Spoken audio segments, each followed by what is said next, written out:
బంగాళాఖాతం తీర ప్రాంతంలో ఉన్నటువంటి రాష్ట్రాల నుంచి అమూల్యమైనటువంటి ఖనిజాలను కేంద్ర ప్రభుత్వం ఆధీనంలో కొన్ని సంస్థలు తరలించుకుపోతూ కూడా ఈ రాష్ట్రాలకు అన్యాయం చేస్తున్నాయని చెప్పేసి వైఎస్ఆర్ కాంగ్రెస్ పార్టీ మహిళా విభాగం ఉపాధ్యక్షురాలు జమ్మలమడక నాగమణి గారు ఆరోపిస్తూ ఉన్నారు. అసలు ఆమె పరిశీలించింది ఏంటి, ఈ ఖనిజ లవణాలు ఏదైతే ఇక్కడ తీర ప్రాంతంలో లభిస్తున్నాయో వీటి వల్ల ఉపయోగం ఏంటి, ఆమెతో మాట్లాడే ప్రయత్నం చేద్దాం. అమ్మ నమస్కారం మేడం గారు. అసలు ఈ తీర ప్రాంతంలో లభించేటువంటి ఈ ఖనిజాల మీద ఎవరికి హక్కు ఉంటుంది, ఏ ఖనిజాలు ఇక్కడ లభిస్తుంటాయి, వీటి ప్రధాన ఉద్దేశం ఏంటి, వీటి వల్ల ఉపయోగం ఏంటి? ఈ ఖనిజాల విషయంలో కానీ రాష్ట్ర వనరులకు సంబంధించిన కానీ వరకు రాష్ట్రానికి ఖచ్చితంగా హక్కులు ఉంటాయండి. ఆ హక్కుల్ని కాలరాసే అది ఎవరికి లేదు, అధికారం ఎవరికి లేదు. మన వాటా మనకి ఇవ్వాల్సిందే. కేంద్ర ప్రభుత్వ హయాంలో జరిగిన ఏపీఎండిసికి సంబంధించిన అనుమతులు వాళ్ళు ఇచ్చిన మన వాటా మనకి ఇవ్వవలసిందే. అందులో భాగంగా అనుమతులు ఇచ్చినప్పుడు మనకి ఇక్కడ నష్టం జరగకూడదు. గతంలో కేజీ బేసిన్లో జరిగిన అన్యాయాన్ని కానీ మనకు జరిగిన నష్టం కానీ ఒక్కసారి పునరాలోచించుకుని ఈసారి ఈ బీచ్ శాండ్ విషయంలో జరిగే అన్యాయాన్ని అరికట్టాలని, ఇది రాష్ట్ర ప్రభుత్వానికి చెందవలసిన ఆదాయం రాష్ట్ర ప్రభుత్వానికి రావాలని నేను కోరుకుంటూ ఈ విషయంలో నేను మాట్లాడదలుచుకున్నానండి. ఇందులో చాలా విలువైన అణుధార్మికత కలిగిన ఖనిజాలు ఉన్నాయండి. మోనజైట్ కానీ, ఇల్లిమనైట్, రూటైల్, లుకోక్సెన్, జెరాక్సెన్, గార్నెట్, సిల్లిమనైట్ అనే 8 రకాల అణుధార్మిక ఖనిజాలు ఉన్నాయి.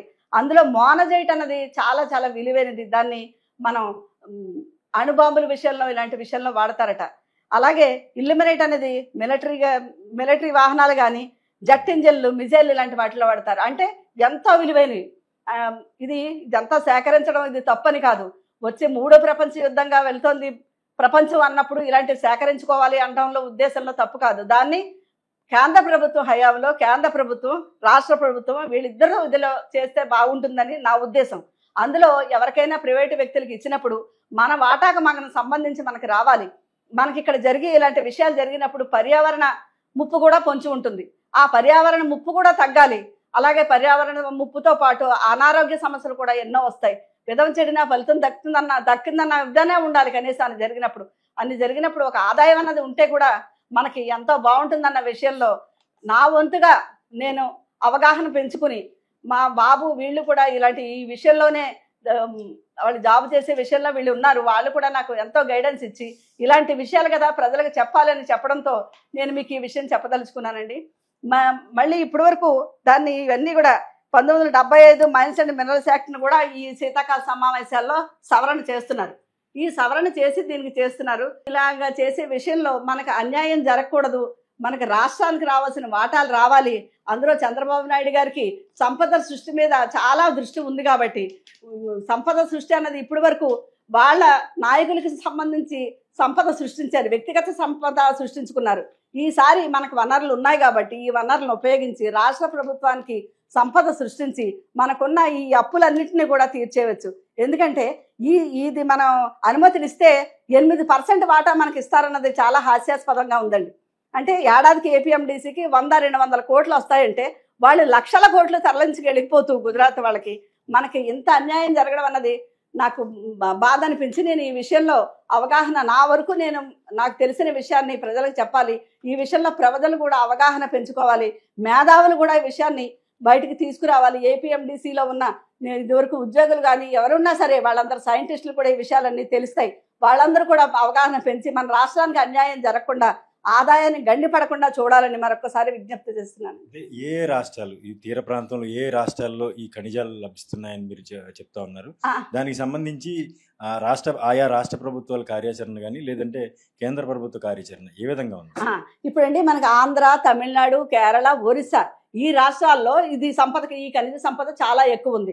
దీని మీద కేంద్ర ప్రభుత్వం కన్ను ఉండడం, దానికి వెనకాల చేయడం అన్నది ఒక ఉద్దేశం. రెండోది, ఈ 4 రాష్ట్రాల్లో కూడా కేంద్ర ప్రభుత్వం అధికారంలో లేదు.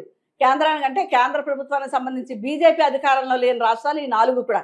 అంటే ఈ 4 కూడా ఈ విషయంగానైనా సరే ఎలాగా అధికారం అక్కడ చేపట్టలేకపోయాం కాబట్టి ఇలాంటి విషయాల్లో మనం గుప్పిట్లో పెట్టుకోవాలి. వాళ్ళని ఈ ఆదాయాలు మనమే తీసుకోవాలి, వీళ్ళకి గండి కొట్టాలన్నది కూడా ఒక ఉద్దేశం అని నేను అనుకుంటున్నాను. అయితే ఈ తీర ప్రాంతంలో లభించేటువంటి ఈ 8 విలువైనటువంటి ఖనిజాల సేకరణ ఏదైతే ఉందో ఇది కేంద్ర ప్రభుత్వమే లేదంటే రాష్ట్ర ప్రభుత్వం ఆధ్వర్యంలో కేంద్ర ప్రభుత్వ సంస్థలు నిర్వహించాలని నాగమణి గారు చెప్తా ఉన్నారు. మరోవైపు ఏదైతే కేజీ బేసిన్లో ఉన్నటువంటి అపార చమురు సహజ వాయువుల నిక్షేపాలను ఏ విధంగా అయితే రాష్ట్ర ప్రభుత్వాల వాటా దక్కకుండా గత ప్రభుత్వాలు చేసినాయో దీని మీద కూడా స్పష్టమైనటువంటి వైఖరితో వెళ్తే తప్ప రాష్ట్ర ప్రభుత్వానికి ఎటువంటి ప్రయోజనం చేకూరుతుందనేది ఆమె చెప్తా ఉన్నారు. దీని మీద రాష్ట్ర ప్రభుత్వం కానీ ఇటు కేంద్ర ప్రభుత్వం కానీ, ఎందుకంటే ఇది అనుధార్మిక శక్తి ఉన్నటువంటి ఖనిజాలు కావడంతో కొంత మిస్యూజ్ అయ్యే అవకాశం ఉంటుంది అని చెప్పేసి కూడా అనుమానం వ్యక్తం చేస్తూ ఉన్నారు. దీంతోనే రాష్ట్ర ప్రభుత్వంతో పాటు కేంద్ర ప్రభుత్వం ఆధీనంలో ఇటువంటి ఖనిజాల వెలికితీత అనేది జరగాలని చాలా స్పష్టంగా చెప్తా ఉన్నారు. హలో, తెలుగు రాజ్యం ఛానల్ చూస్తున్నారా? సామాజిక రాజకీయ జీవన చిత్రణే తెలుగు రాజ్యం. అతిశయోక్తులు అసత్యాలు ఉండవు. రాజకీయ కోణం కాదు, ప్రజా కోణమే కొలబద్ద. తెలుగు రాజ్యం వీక్షణ నీ ఉత్తమ అభిరుచికి నిదర్శనం.